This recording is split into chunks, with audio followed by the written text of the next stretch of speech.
হরে কৃষ্ণ।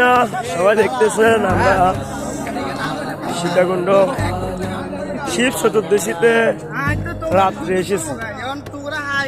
তো আগের তুলনায় গত 3 বছর কিংবা 4 বছর আগে, মানে বেশ কিছু বছর আগে যখন আমি এসেছি, এই জায়গাটা ঠিক এই জায়গাটা অনেক অনেক প্রচুর জ্যাম ছিল, অনেক জ্যাম ছিল।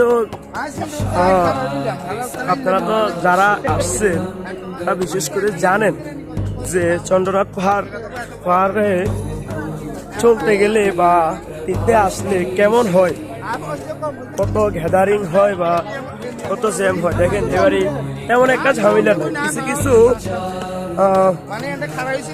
মেন পয়েন্ট গুলাতে একটু ঝামেলা থাকবে। তো সবাই ভালো থাকবেন। হরে কৃষ্ণ। দেখেন